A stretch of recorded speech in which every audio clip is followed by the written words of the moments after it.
Oi, pessoal! Gravando uma diária do Amar aqui em São Paulo antes de sair de férias. Eu e as meninas da Tensi Produtora, a gente faz esse programa com muito amor e empenho para trazer um programa de qualidade para vocês, dar voz a tantas e tantas famílias que estão esperando para poder contar suas histórias.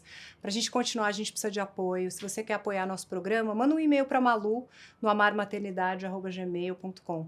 Se você gosta de ver bastidores, chegada dos convidados, interagir comigo, me segue no @marianakupfer. Inscreva-se no canal, é muito importante pra gente, é só fazer um login e tá inscrito. Eu tenho certeza que vocês vão se emocionar muito com a história da Cristiane, que perdeu 2 filhos para o câncer. Eles eram portadores de uma síndrome raríssima, filhos do Regis Feitosa, que comoveu a internet, que morreu, perdeu os filhos para o câncer.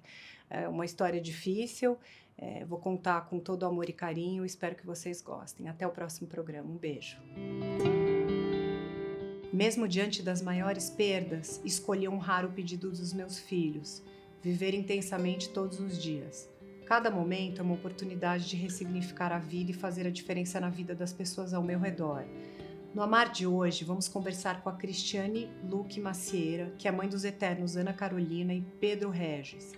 Em 2009, sua vida mudou drasticamente quando sua filha foi diagnosticada com leucemia, um desafio que a família enfrentou com coragem e esperança. Em 2015, seu filho Pedro foi diagnosticado com osteosarcoma e mais uma vez Cristiane e sua família lutaram bravamente contra o câncer.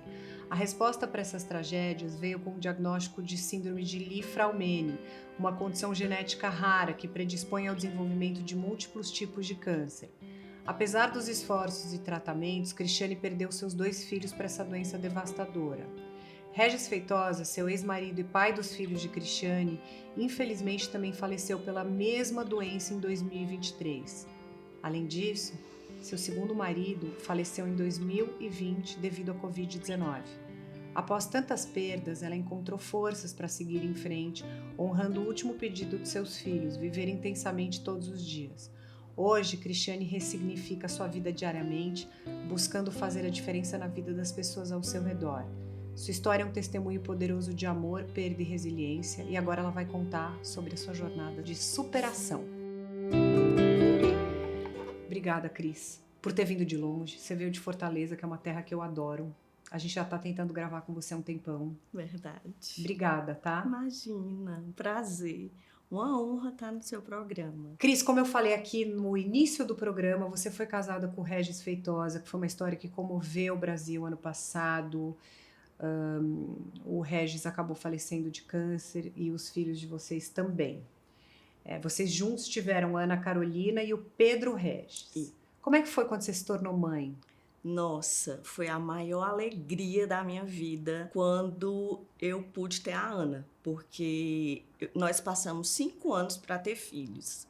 E aí eu fiz um tratamento e no primeiro mês eu engravidei. Quando a Ana nasceu, era uma menina linda, ela cresceu sem nenhum problema e quando ela estava com 1 ano e 11 meses, eu descobri que eu estava 3 meses grávida do Pedro. Sem tratamento nenhum. Ter o Pedro e a Ana foram as maiores alegrias da minha vida. Como era a rotina e a dinâmica da sua família? Vocês moravam em Fortaleza já? Vocês trabalhavam, você e o Regis? Como foi? Foi assim, no começo, eu e o Regis, quando a gente teve filhos, o Regis tinha um restaurante, eu dava plantão, eu sou fisioterapeuta de formação, eles faziam esporte, eles sempre foram ultra mega saudáveis. A Ana mal ia para médicos, mal tinha alguma patologia, o Pedro também não, a família do Regis era muito grande. O Regis tinha 44 primos. Nossa! E os meninos tinham muitos primos da idade deles. Então, eles faziam uma festa. Cada dia tinha um lugar para ir, uma casa para brincar. E eu sempre levava. Cris, em 2009, a tua filha Ana Carolina foi diagnosticada com leucemia. Como é que foi para você e a tua família lidarem com essa notícia tão preocupante? Como é que ela deu os primeiros sinais? Como foi isso? Pronto. Em 2009, a Ana estava com 13 anos. Quando eu me separei do Regis, a Ana estava com 5 anos. Ela tinha uma febre que ninguém sabia explicar, Mariana. Ninguém sabia, a gente levou a vários médicos. A gente pegou um hematologista e descobriu que ela estava com células atípicas, 78% de células atípicas. E aí a gente decidiu sair de Fortaleza e vir para São Paulo.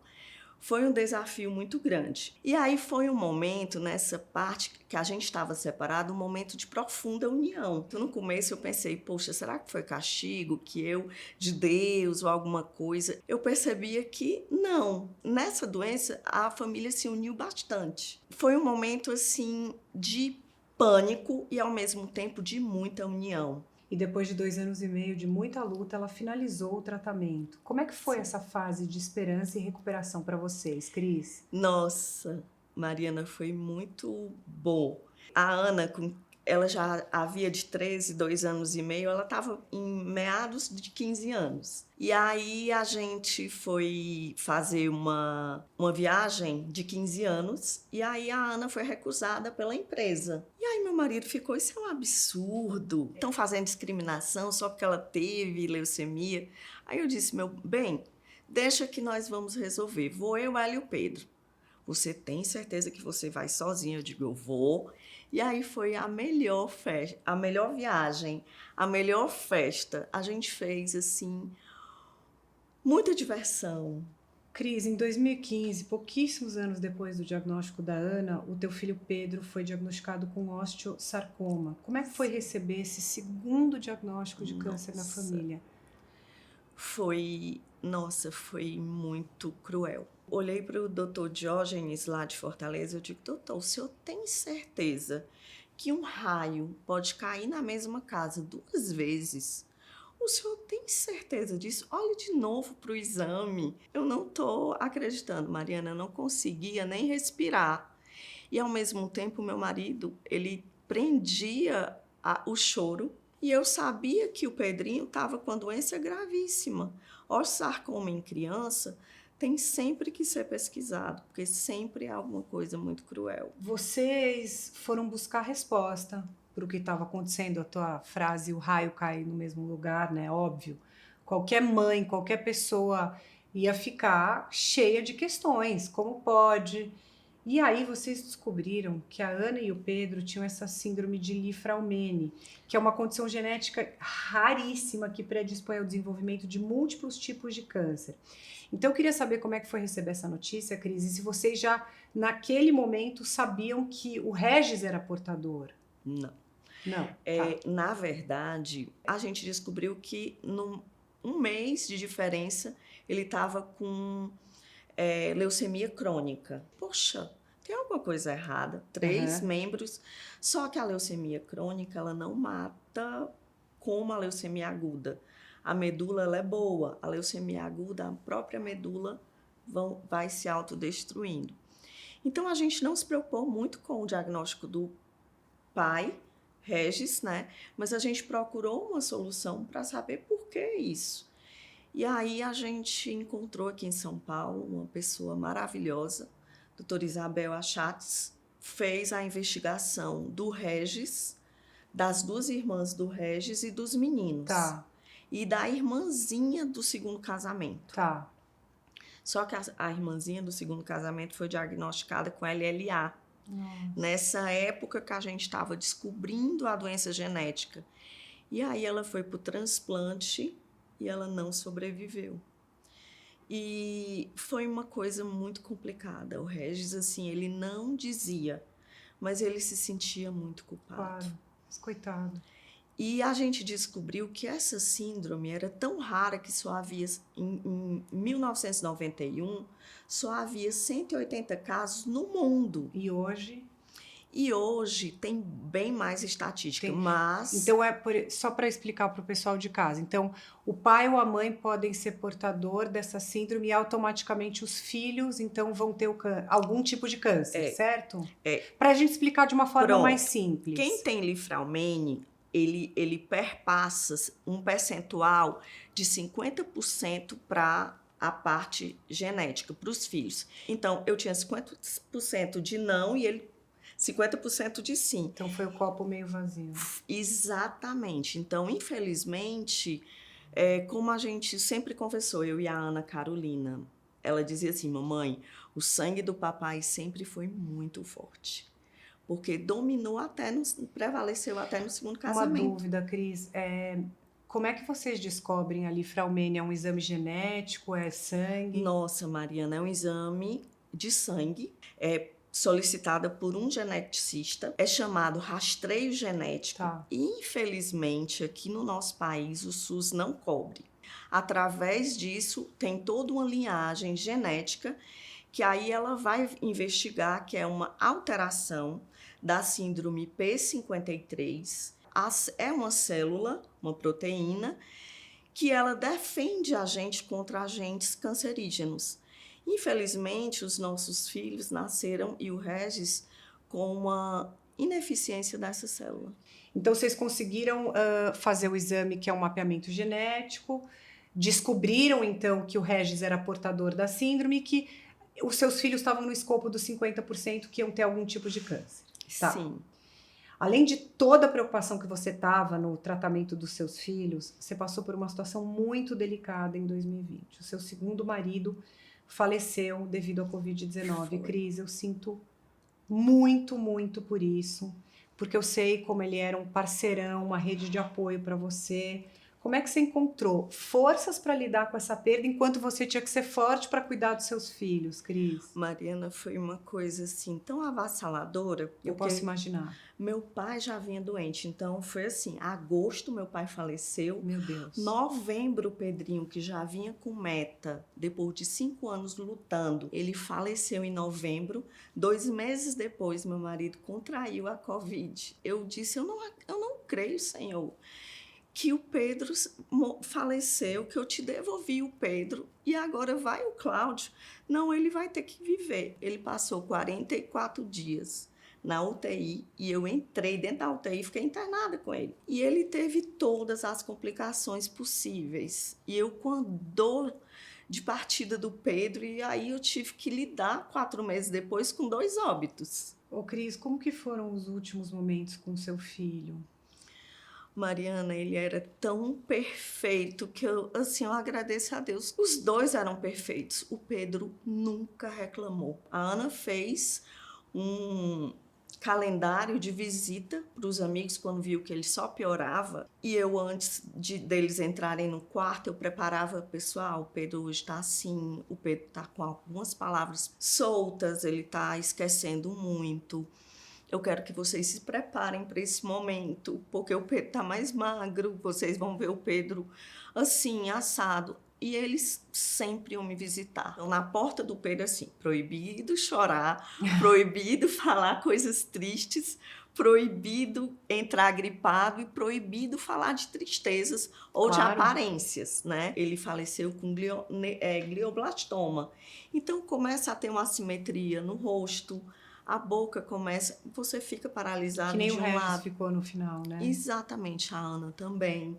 Então, é uma doença que esteticamente afeta, né? E aí, mas isso aí na luta era de menos, né, Para mim, isso era o de menos. Eu queria muito.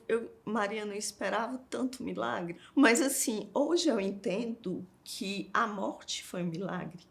Porque ele estava completamente sem nenhum movimento. As últimas palavras foram: mãe, te amo demais, mas eu estou ficando prisioneiro do meu próprio corpo. E aí a gente procurou dispositivos para nos comunicarmos. Quando, por acaso, você não puder falar, se você quiser água, você pisca 2 vezes para a mamãe.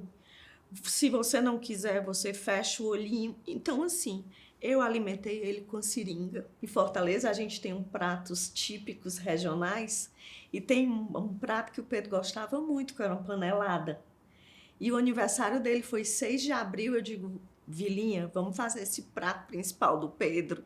Vai que é a última refeição dele. Passou na seringa e ele em coma, já sem falar. E ele assim, ó. E eu digo, nossa, e depois eu rezando, Senhor, fazer com que ele não passe mal. Ele tinha um rostinho de satisfação tão grande que eu disse, nossa, era para eu ter feito isso mesmo, não me arrependo.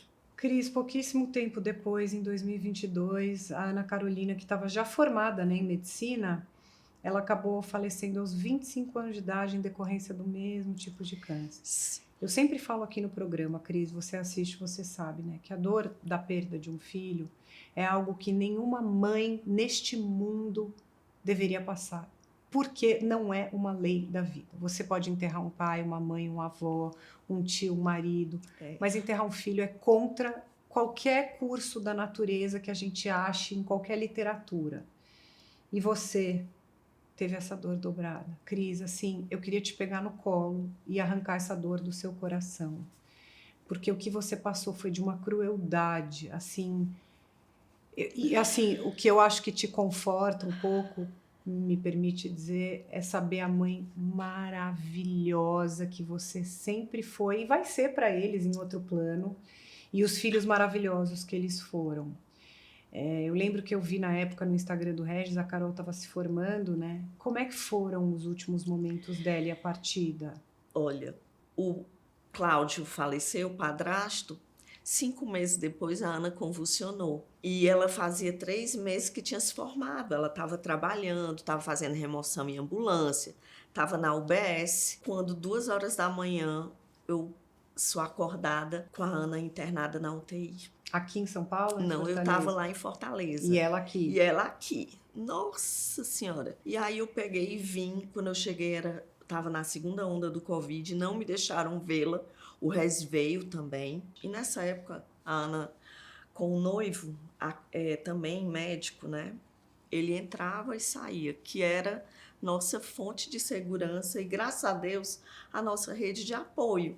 Ela biopsiou e a gente percebeu que o diagnóstico dela era exatamente igual ao do Pedro, só que um pouco mais agressivo. E aí a doutora Chatz, a geneticista, disse, Cris, isso pode ser um resquício da rádio, porque a quimioterapia ela é benigna, mas ela é maligna também. E aí eu fiquei pensando, Senhor, eu não vou admitir. Tu já levou tudo que eu tenho e a Ana é a única coisa que tu me deixou. Eu não acredito que tu vai pegar o meu tesouro. Porque a Ana sempre foi minha confidente, minha melhor amiga, minha conselheira. Quando ela descobriu, ela já sabia que ia falecer. Pra você ter uma ideia, ela fez cartas para todos os amigos de despedida e uma carta para mim. E aí eu estava em Fortaleza quando o médico, a senhora venha para cá agora. O resto estava com ela. Cris, venha agora imediatamente. Eu digo, como assim? Sua filha está em coma, ela vai ter algumas horas de vida. Doutor, minha passagem está para amanhã. Dá para esperar? Não.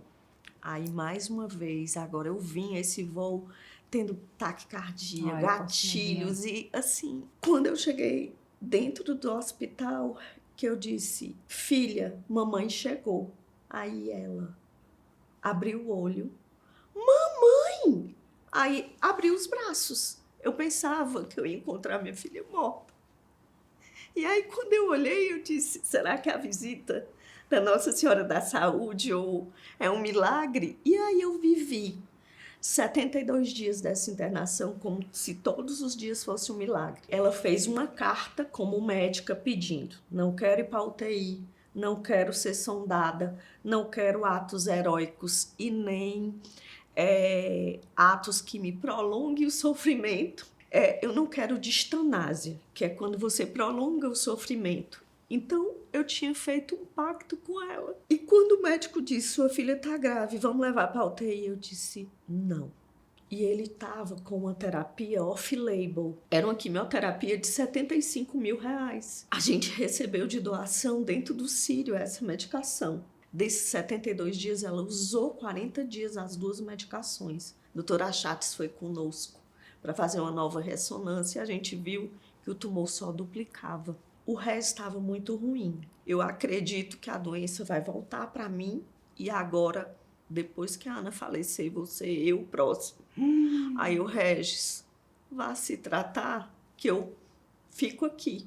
E a gente se despediu ali, ele se despediu da Ana e eu fiquei só. Eu disse, doutor Olavo, pode parar a quimioterapia. Mas Mariana, foi muito difícil essa decisão, porque eu sabia que ela tinha me pedido para não fazer a distanásia, mas eu, enquanto mãe, eu queria tentar até o fim. Claro. Mas todas essas decisões eu fazia fora do quarto para que ela não pudesse entender e nem ouvir. Em nenhum momento desses 72 dias eu disse para ela que ela estava ruim ou que ela estava pior. Mas ela sabia. Claro, médica. Toda hora ela sabia. Teve um período que eu levava ela para o banheiro para dar banho. Eu não podia fazer isso com você.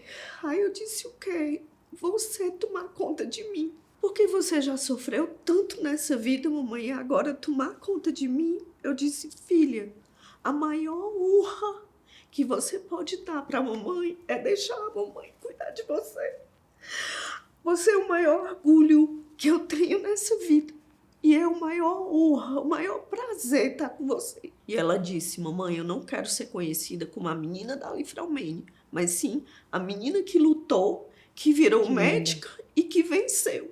E aí, assim, ficou só eu, ela e Deus. E aí os cuidados paliativos chegavam em mim, Mariana disse, como a senhora pode ser tão forte? Eu digo, não é isso, gente. Eu preciso estar do lado da minha filha. Eu não tenho plano B, eu só tenho plano A. Que ela tava assim, começou 5 horas da manhã, ela muito ruinzinha, com taquicardia e uma brade, quer dizer, o coração acelerava e depois diminuía a intensidade. Aí começou aquela coisa, eu como sempre trabalhei na UTI, e tinha passado a mesma coisa com o Pedro, e aí a enfermeira viu, ela disse, eu vou chamar a fisioterapeuta. Eu digo, não. Aí eu peguei ela no meu colo, e aí eu comecei, filha, pode partir, mamãe tá aqui com você, mas a mamãe vai ficar bem. Eu prometo para você. E na cartinha de despedida, ela tinha pedido por tudo.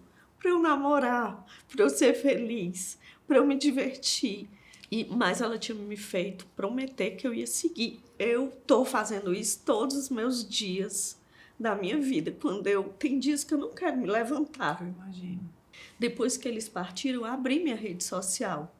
E muita gente que seguiu o resto passou a me seguir. Divide histórias com você também, né, Cris? Aí eu acabo consolando, sou consolada quando consolo. Ô, Cris, depois da partida da Ana, pouco tempo depois, em 2023, o pai deles, o Regis, faleceu pelo mesmo quadro que a gente falou aqui, né?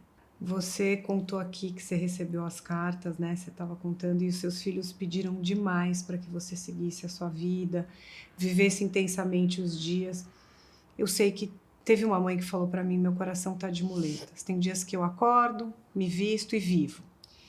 O que você diria que nos teus dias bons te motiva a ressignificar a tua vida e buscar fazer a diferença na vida das pessoas, Cris? Eu penso, sabe, Mariana, que o que aconteceu comigo, eu poderia ter engavetado, né? Ter guardado, ter botado uma pedra em cima. O que eu estou fazendo? Eu estou divulgando alguns posts de Livramento, porque como é um exame muito caro, eu acho que tem muitas pessoas que têm a doença, mas não são diagnosticadas. E estou dando forças às pessoas que estão enlutadas para não desistirem. Muitas pessoas podem dizer que foi uma tragédia, eu prefiro acreditar que é um propósito de Deus. Eu tenho certeza que os meninos estão num céu muito lindo.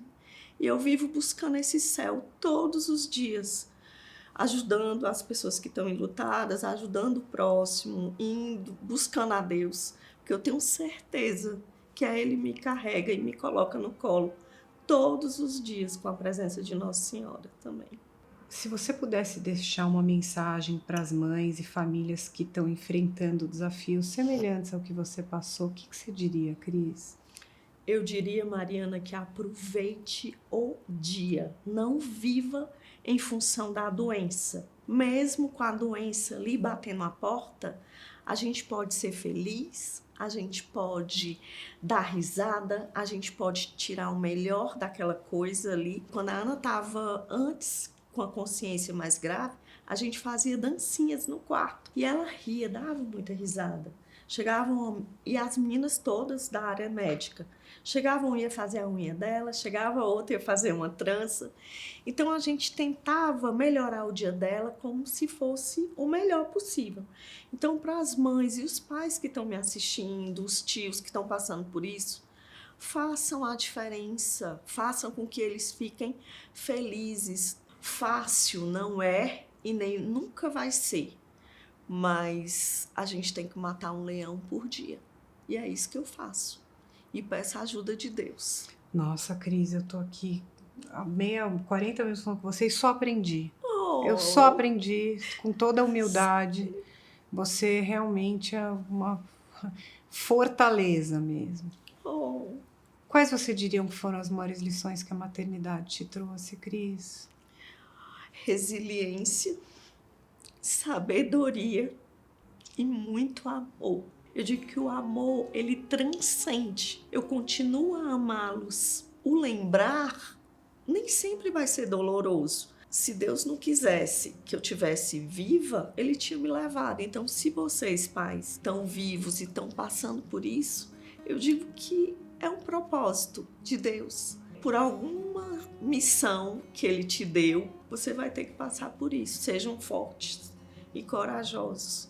Eu vou desejar que você tenha a vida linda que você merece, que você seja amparada diariamente pela sua rede de apoio, pelos seus amigos, que eu tenho certeza que são muitos, que você continue sendo essa fortaleza de mulher, exercendo o seu propósito aqui na Terra, que teus filhos têm o maior orgulho de você, tiveram a maior sorte dessa mãe maravilhosa e você teve a maior sorte de tê-los por esse breve período aqui, porque isso tudo aqui é matéria, isso aqui acaba, né?